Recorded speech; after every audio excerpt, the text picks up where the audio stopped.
Okay guys, so we're going to get into some triangle proofs.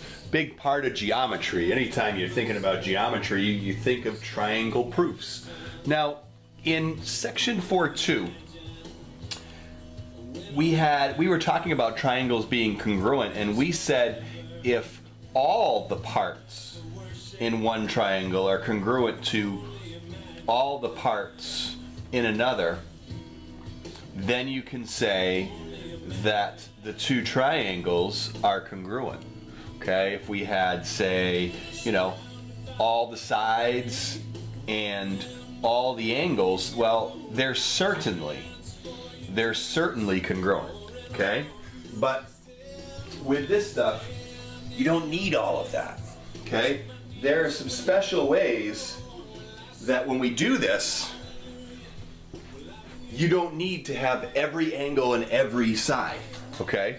And these are two of the code words, or the abbreviations, or the acronyms for that. So, the first one is side, side, side, okay?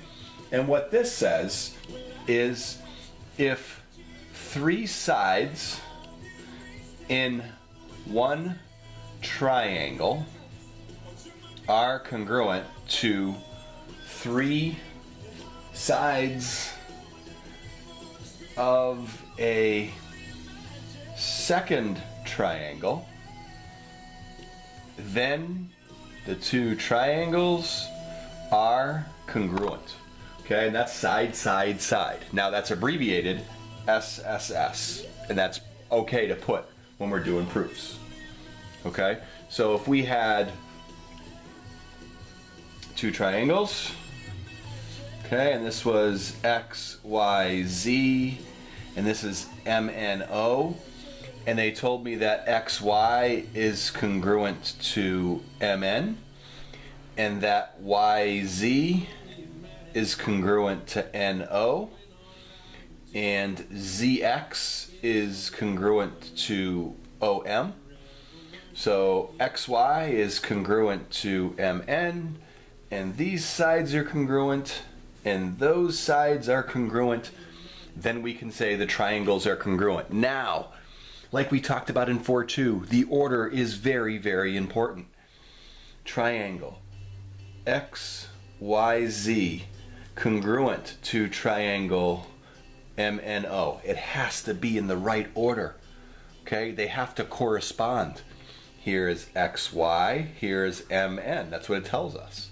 Okay, so we're going to look at some examples with that. Now there's one more that I want to look at before we start to dive into some proofs, and that's SAS, and that's side, angle, side. Okay, if two sides and an included, that's a big word, okay? That's a big word, it's very important here. If two sides and an included angle in one triangle are congruent, I was saying is congruent, but that wouldn't have been right, and so I kind of paused there, are congruent to two sides and an included angle in another triangle, then the two triangles are congruent. So the big thing there is included, and I'm going to show you guys what that means. If I have these two sides congruent to these two sides, an included angle means the angles between the two congruent sides. So it has to be that angle. And over here, it has to be that angle. Okay? They have to be included sides. Have to be. Okay? So, we are ready. Take a nice deep breath. All right? You're going to do your first triangle proof, and you're going to get it. All right? So we start off with like a given. Okay, and I'm going to draw a little picture because of course we got to have a picture, right? and I'm gonna see what we know here. I'm gonna see what we know. Okay, I'm sure that I had a video before this. I haven't filmed it yet because I have a list of things at school and I didn't bring it home. So I'm still in October here. So we're probably not going to use this for a very long time. But I like to do a video of before triangle proofs. I like to do a whole lesson on that. So I'm sure that I've given you that to watch, and we're going to see what you remember from that. So here's my picture, and I am going to say my given is going to be T is the midpoint of XZ. Okay, T is the midpoint of XZ, and then I'm going to say that XY is congruent to ZY. All right, and then we are going to try to prove that triangle TYX is congruent to triangle TYZ. All right, let's get down to it. Let's do it, do it, do it. All right, here we go. Ready? Here we go, here we go, here we go. All right, T is the midpoint of XZ. Even if you're clueless, even if you got no clue, put the given in. Take the 2 points and walk away. At least get 2 points, you know? Don't be stubborn and say, well, I don't get it, and leave it blank. It's not doing anybody any favors with that kind of an attitude, all right? So the first thing we do is we write in our given, and then we mark up our picture for what we can.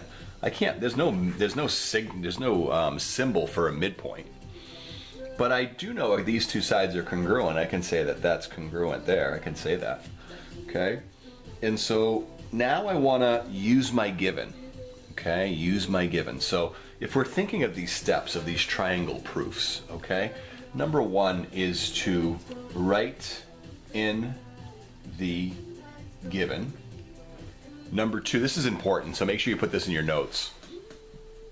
Write in the given. Number two, mark your picture, and that's what I did with my congruence marks here, okay? Mark your picture. Number three, use your given, because they're giving you the given for a reason, so you've got to use it, see what it says, see what that means, and then you have to use it. And then for step four, you want to use your picture, and I'll show you what that means. I picked a proof to start with that, you know, we can follow these steps. So I wrote in my given, I'm going to walk away with the 2 points, okay, at the minimum, and then I'm going to mark my figure. So now I got to use my given. So what it means to use your given is, what does it mean if T is the midpoint of XZ? What does that mean? What does that tell us? What is a midpoint? Well, a midpoint tells you that this segment is congruent to this segment. So I can say that XT is congruent to ZT. And the reason I can say that is because it's a midpoint, so that's definition of midpoint. So I marked my figure. I've used my given. I can't, if I have a side that's congruent, it doesn't tell me anything else. I can't say, oh, another side's congruent because that one is. No. Or an angle's congruent because those, no, not yet. Not yet anyway, okay? So now back to our steps, it says use your picture. So we look at our picture. When we look at our picture, we're looking for one of two things. We're looking for vertical angles, or we're looking for reflexive. I don't have any vertical angles here, but I do have reflexive. Reflexive is when there's one part of one triangle that's also in the other triangle. So I can say that YT is congruent to YT. And the reason for that is the reflexive property. So now I can look at my picture and I can go back to the proof. Okay, I can prove that now. I have proven that. Triangle TYX is congruent to triangle TYZ. And the reason for that is, what do we have? Take a look. Side, side, side, congruent to a side, side, side. So therefore, you got it. Side, side, side. First proof. Pat yourself in the back. Especially if you got it without any help. So, given, we got to do another one of these, don't we? We do. We do. Okay. So let's make this M-N-O-A-T. All right? And my given is going to be that N is the midpoint of OM. And I can also say that N is the midpoint of AT. And I want to try to prove that triangle MNT is congruent, MNT is congruent to ONA. Okay, ONA. My Sharona. All right, here we go. Number one. N, gotta write the given in. Write the whole thing. Don't be lazy. You don't want the 2 points. Don't write it in. Of OM. And also that N is the midpoint of AT. Okay, there's my given. Now, back to the steps. Write in the given. Mark our picture. Well, I don't have a signal for midpoint. I don't have a signal for that. There's nothing I can do for that. So I guess I got to leave it like that. All right. Number two. Like I said, you can't mark your picture. But I can use my given for number three. N is the midpoint of OM. N is the midpoint of OM. So what does that tell me?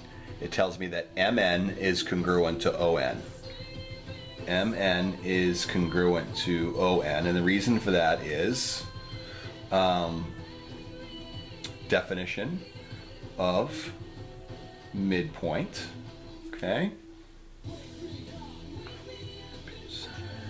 All right, now use the other part of my given. N is the midpoint of AT. N is the midpoint of AT. AN and TN. So we're going to say AN is congruent to TN. And the reason for that is going to be the same thing, definition of midpoint. So let's mark our figure, okay? This is congruent to this, and this is congruent to this. Well, I've used my given. I've done everything I can there, so now I look at my picture. When I look at my picture, I'm looking for one of two things. I'm looking for vertical angles or reflexive, and we don't have any parts in this triangle that are also parts in this one, but I do have these two angles that are congruent. I can say angle MNT. Angle MNT is congruent to angle ONA. And the reason for that is our vertical angle theorem, the VAT vertical angle theorem. So now in step 5, I can say what they wanted. Triangle MNT is congruent to triangle ONA. And the reason for that is, let's look at what we have. Side, angle, side. All right? What do you think? What do you think? You love it, don't you? You love it. I know. That's awesome. I'm glad you love it. It's fantastic. Okay? But I would be remiss if I didn't let you guys try one before we left here. So here's another sample problem. X, Y, Z, I don't know. Okay. Given, I'm going to say that YZ is parallel to XA. All right. And I am also going to say that YZ is also congruent to XA. That's my given. And my prove is going to be prove YZX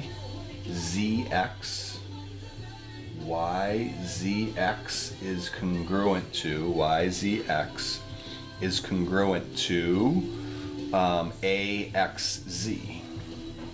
those two triangles. So I would like you at this point of the video to please pause the video, push pause, and see what you can do. See if you guys can get the answer to that. That'd be just swell. All right?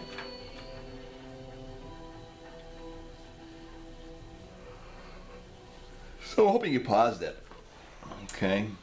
You don't want to, hey, it's up to you, you know? You want to take the easy way out. It'll catch up with you eventually. I can promise you that. I've been around the block a few times. I've seen a few things. All right. 1 is Given. This is a great song. They have a great line in here. I'll point it out when it comes out. It's deep. It's deep. I might have even said this in a previous video. I say play songs from the 2000s and they play the same ones. It's weird. All right, so let's mark our figure. It tells me that those two are parallel, but it also says that they're congruent. So I'm going to mark my figure. I put my given in, I marked my figure. Now I want to use my given. So if my lines are parallel, when lines are parallel, it tells you things about angles. It tells you that angles are congruent. So I got to look and say, do I have corresponding angles? Do I have alternate interior angles? Okay? And the answer to that question is we have alternate interior angles. And I'll show you them in a second. Okay? Right there and right there. What kind of angles are they? Okay, here, I think this is the part. Ready? Listen. Those 3 words are said too much and not enough. Is that deep or what, man? Come on. Come on. They're said too much, which means people say it when they don't mean it. Okay? And then when they should say it, they don't. All tied up in the song. I bet you guys never even heard that. So next time you hear the song, you'll think about it. All right, so those 2 angles are what? They make a Z, man. Alternate interior angles. Okay? Those are our alternate interior angles. So I've used my given. I can't really use that. I already marked my figure. That's all I can do. So now I look at my picture. Do I have reflexive or do I have vertical angles? Well, we don't have vertical angles there, so it's got to be reflexive. And that's XZ and XZ. XZ is congruent to XZ. Okay. And that is reflexive. Chasing cars. All right, so take a look at your picture. What do you got? So we're going to say triangle YZX is congruent to AXC. And the reason is, take a look at your picture. What does it got? Side angle side. Okay? So I hope this sticks with you. I hope you retain this. And I also hope you remember.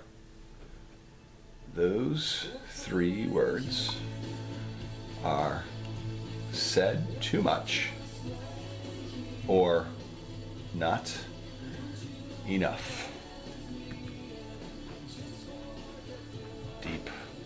Deep stuff right there. All right? Hope this made sense, guys.